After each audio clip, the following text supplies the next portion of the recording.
Hey, Steve Magnante here at High Octane Classics in Auburn, Massachusetts, with one of my favorite muscle cars. It's a 1969 Plymouth Roadrunner. Now, we know that the Roadrunner was launched in 1968 as a budget muscle car to attract the teenagers who had jobs at the supermarket bagging groceries and under $3,000 price tag so that even they could afford a brand new 383 Roadrunner. This one's a 69, second year production, and production really blossomed. The best year of all Roadrunner sales was 1969 with 81,105 built versus 44,303 in 1968. So sales doubled from 68 to 69. One of the key things about that was that Motor Trend magazine gave the 1969 Roadrunner its Car of the Year award, which certainly attracted a lot of eyeballs and a lot of buyers to the dealerships across the country. Now, here's the thing. Roadrunners were built between 1969 and 1980. By the end of the line in 1980, you could actually get a slant six engine in your Roadrunner. So, you know, the writing was on the wall, the party was over. But for 69, the second model year for Roadrunner, things were just getting heated up. Now, this one here is a pretty special car. It is a hardtop. There's a sedan possibility that would have a fixed window. And there's also a convertible also added for 1969. This is a hardtop, again, with a pillarless roof here. And the one thing that's kind of cool about hardtops, unlike the sedans or the post cars, the rear window on the hardtop rolls down for better, you know, full weather, sunny day, wind cleaning, enjoying the ride. There we go. Just say no to encephalitis, kids. Anyway, so the sedans have a pop-out window here with a hinge. Kind of cheap. That's how they kept the price under $3,000. This one here would be around probably $3,100. Has the base engine, which is not a bad thing. This is the 335 horsepower, 383 big block wedge. And the performance hood here is the standard hood on all Roadrunners. What we don't see on this one here is the orange inserts, which would make it the optional air grabber or coyote duster, depending on Dodge or Plymouth. And that was an optional thing. But again, all Roadrunners came with this sculpted hood with the faux performance bumps. And this one has the blackout hood treatment, which is an option on these cars. And this one has power disc brakes up front, 11-inch drums in the back. So excellent brakes. One good thing about Roadrunners is that they were built with heavy-duty suspension and the best brakes in the business, really. So you had as much stopping power as you had going power. Speaking of going, let's look under the hood. While the 426 Street Hemi was an option on the Roadrunner, the price was about $900, which made it a 25% surcharge over the $4,000 base price of these cars, so you don't see it here. That's the 383, nothing wrong with that. Been lightly modified to see an aluminum Edelbrock intake manifold, nothing wrong with that.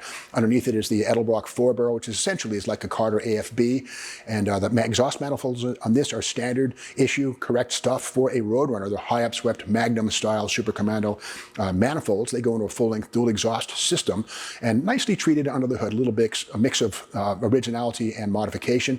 The air cleaner is factory. I love the 383 Roadrunner engine. This Roadrunner engine, without any doubt, you have a Roadrunner engine. And here's the Roadrunner icon. Speaking of Roadrunners, Warner Brothers 7 Arts licensed the Roadrunner motif to Plymouth for, I guess, $10,000. It's up for debate how much that was, but it was a heck of a deal. It was used from 1968 through 1980, and every one of them had this special horn right here. Voice of the Roadrunner.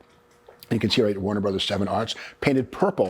1968, these were black. 69 on, these were purple like that to get your eye looking at it. And one thing cool about these, the Roadrunner horn has a very special winding inside, and you can see it mounts like not rigidly to the radiator wall, but these webs right here, that's stainless steel metal right there.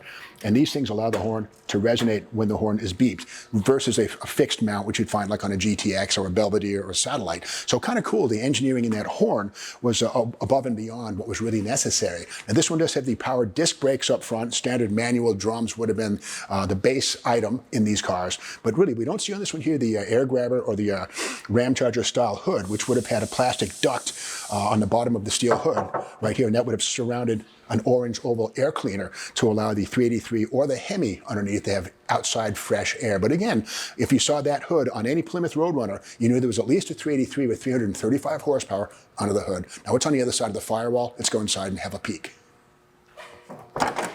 Well, that's a nice surprise, a 4-speed transmission. You're going to keep in mind that the Roadrunner came standard with a 4-speed manual transmission or a 3-speed torque-flight automatic. For 1970, the 3-speed manual became the base transmission, but in 68-9, the 4-speed was the basic transmission. There's nothing wrong with that. This one has the machete handle Hurst 4-speed. It's very long. They would say you punch the radio when you shift into third gear. But again, it's a 4-speed manual transmission. It's a basic car, bench seat up front, as many of them were. You could get buckets in the console if you wanted it, but this one's a stripper in many ways.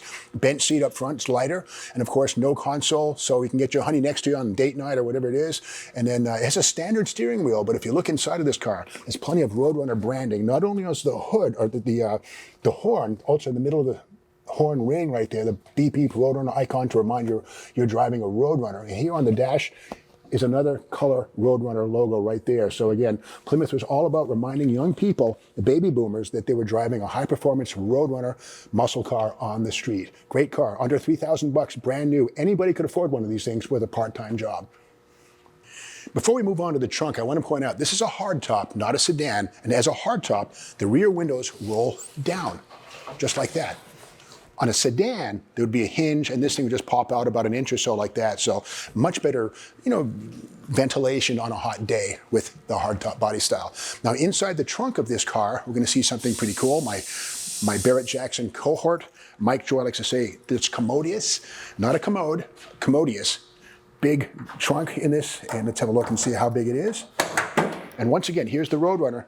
Plymouth, again, didn't want to let you forget you're not driving. They paid the $10,000 for that, so they would use it wherever they could. So here we go with opening the trunk. Yeah, big, commodious trunk compartment. Plenty of room for a family's luggage on a vacation. Lots of groceries could be fit in there with no problems. And again, properly restored. No Zolatone. This is factory color matched paint right here. That's what Chrysler did. GM land, they'd sometimes have some Zolatone inside of the trunk, but basically this is the correct treatment.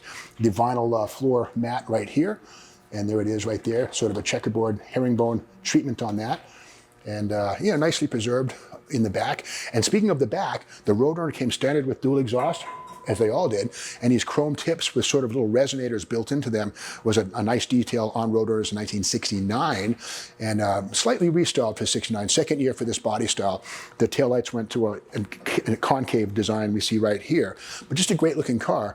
And the mid-size muscle car with a big V8 in a mid-size car, which was initially launched by the GTO in 1964, well, Plymouth took a bite out of that apple, a big one, in fact.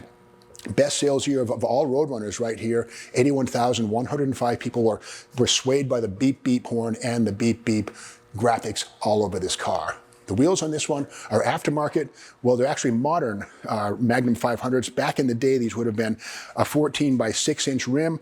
These are modern 15 by 7s, I think, in the back. They look great. That's a Magnum 500, but again, these are freestyle, they're modern. Nothing wrong with that. Behind that, it's an 11 by 2.5 inch drum brake. And again, Roadrunners had some of the best brakes in the business. This has the optional discs up front, power discs. And once again, you see a slightly narrower Magnum 500 up front. And again, these are a little bigger than what the factory would have installed. And of course, 69 would have brought the trim ring, the stainless steel trim ring, to the outside. But again, the same basic idea.